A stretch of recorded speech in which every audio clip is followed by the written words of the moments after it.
Hello दोस्तों, आपका स्वागत है कहानियों की इस नई सीरीज़ में। तो शुरू करते हैं आज की एक क्राइम स्टोरी। मुंबई 1960 का दशक, एक शहर जो अपनी रफ्तार और सपनों के लिए मशहूर था। पर उन्हीं गलियों में से एक ऐसा शख्स घूम रहा था जिसकी परछाई तक लोगों को कांपने पर मजबूर कर देती थी। उसका नाम था रमन राघव, जिसे पुलिस और मीडिया के नाम दिया था द साइको रमन। बचपन और शुरुआती ज़िंदगी। रमन का जन्म 1929 में चेंगलपट्टू, तमिलनाडु के एक गरीब परिवार में हुआ था। घर में गरीबी, झगड़े और मानसिक बीमारियों का साया था। पिता शराबी और हिंसक स्वभाव का था। बचपन से ही रमन के भीतर हिंसा की लहरें उठती थी। वो जानवरों को मारने में आनंद महसूस करता था। अक्सर गांव वाले उसे पागल कहते थे, पर किसी ने ध्यान नहीं दिया। पढ़ाई में उसका कोई रुझान नहीं था। कुछ साल बाद वह घर छोड़कर मुंबई भाग आया। यहाँ उसे मिला भीड़ का अंधेरा और अपराध की राह। अपराध की शुरुआत। मुंबई के रसमस में उसे झुग्गियों में रहना शुरू कर दिया। पहले चोरी, फिर झगड़े और फिर हत्या। ये उसका रास्ता बन गया। लेकिन रमन की हत्याएं सामान्य नहीं थी। वो बेघर, गरीब और अकेले सोने वाले लोगों को अपना निशाना बनाता था। रात में वो गलियों में घूमता था और सोते हुए आदमी के सर पर पत्थर मार देता था। फिर शरीर को लाते मारता, कुछ पर पेशाब करता और कुछ शवों के साथ अजीब हरकतें करता था। पुलिस को शुरू में लगा कि किसी गैंग की करतूत है, लेकिन जब एक ऐसी घटना अलग अलग जगह होने लगी, तब उन्हें एहसास हुआ कि ये किसी एक पागल इंसान का काम है। मनोविकृति की गहराई। रमन अपने अपराधों को छिपाने की कोशिश नहीं करता था।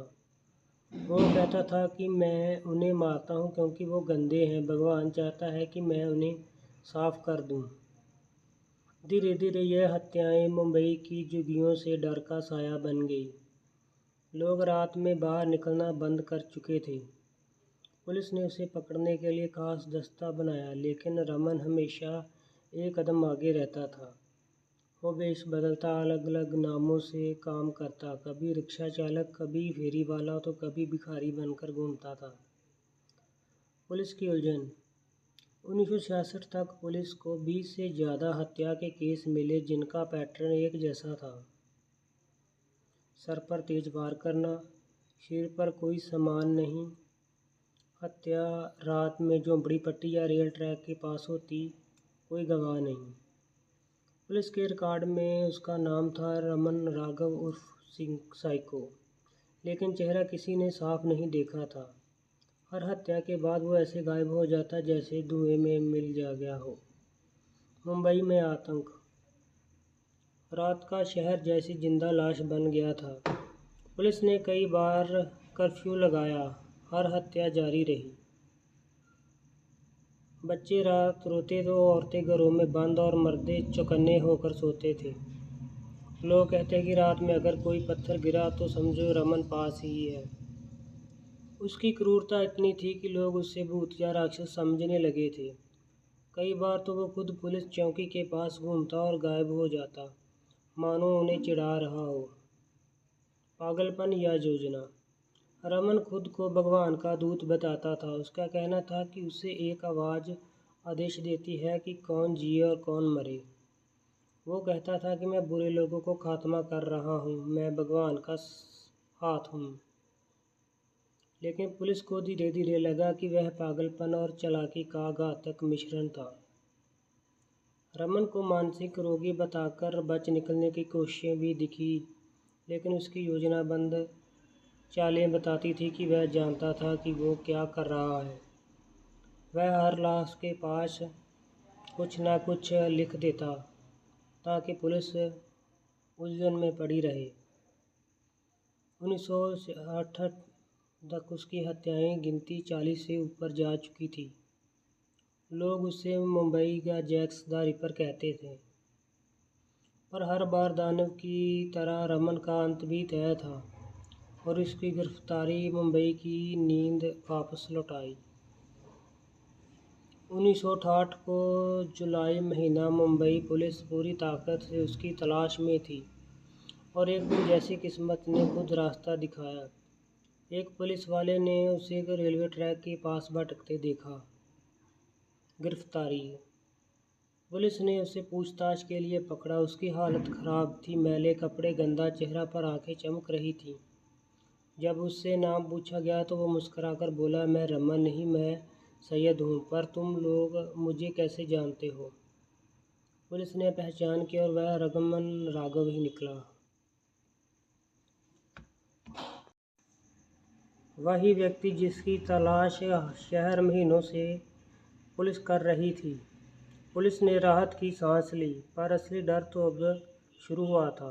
पूछताछ और कबूलनामा। पूछताछ के दौरान उसने कई हत्याएं कबूल की। वह हंसते हुए बताता था कि कैसे वो रात में लोगों पर नज़र रखता था। मैं उन्हें देखता था जब वो सोते थे, वो अपनी सांसों से मुझे बुलाते थे।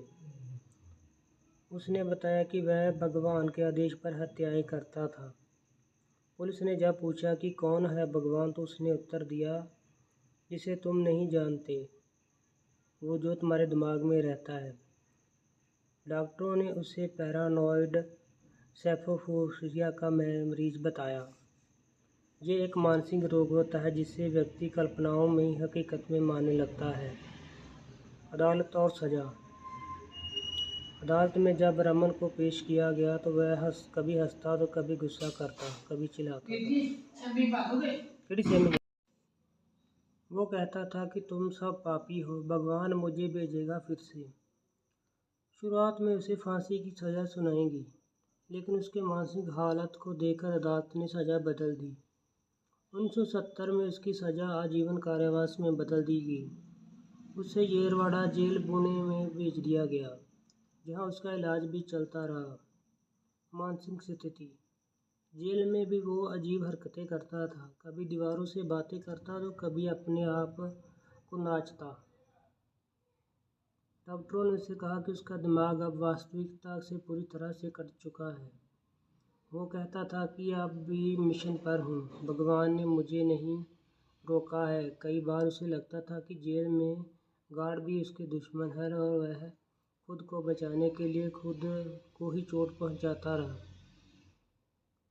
अंत का सन्नाटा। 1988 में खबर आई कि रमन राघव की जेल में मृत्यु हो गई। किसी ने ठीक ठाक तारीख नहीं पता की, बस इतना ही कि वह धीरे धीरे अपने पागलपन में डूबता गया और वहीं खत्म हो गया। ना कोई परिजन था, ना कोई शोक करने वाला, और उसकी लाश को चुपचाप जला दिया गया। उसकी विरासत का डर। आज भी मुंबई की पुरानी झोपड़पट्टियों में लोग उसे नाम के बच्चों को डराते हैं। रात में सोते वक्त सिर ढक लो, नहीं तो रमन आ जाएगा। रमन राघव जो दहशत फैलाई थी, वो आज भी भारत के अपराध इतिहास में दर्ज है। वो पहला ऐसा सीरियल किलर था जिसने बताया कि पागलपन और बुद्धिमत्ता एक साथ कितनी खतरनाक हो सकती हैं। प्रेरणा और याद। बाद में उसकी कहानी पर नई किताबें और फिल्में बनी, जैसे कि रमन राघव 2.0 2016 में रिलीज हुई, जिसे निजामुद्दीन सिद्दीकी ने अपनी मानसिकता को बड़े पर्दे पर उतारा। पर असली नाम रामन नहीं ज़्यादा खतरनाक था। वो इंसान नहीं, वो खामोश दानव था जो अंधेरे में अपने शिकार को ढूंढता था। निष्कर्ष। रमन राघव ने यह दिखाया कि समाज का सबसे खतरनाक दुश्मन कोई ताकतवर अपराधी नहीं, बल्कि एक बीमार दिमाग भी हो सकता है। उसकी कहानी हमें याद दिलाती है कि पागलपन अगर दिशा खो दे तो वह इंसान नहीं, मौत बन जाता है। तो दोस्तों, चैनल को सब्सक्राइब, लाइक, शेयर और कमेंट करना मत भूलिएगा, ताकि मेरी आने वाली हर वीडियो का नोटिस आपको मिल जाए।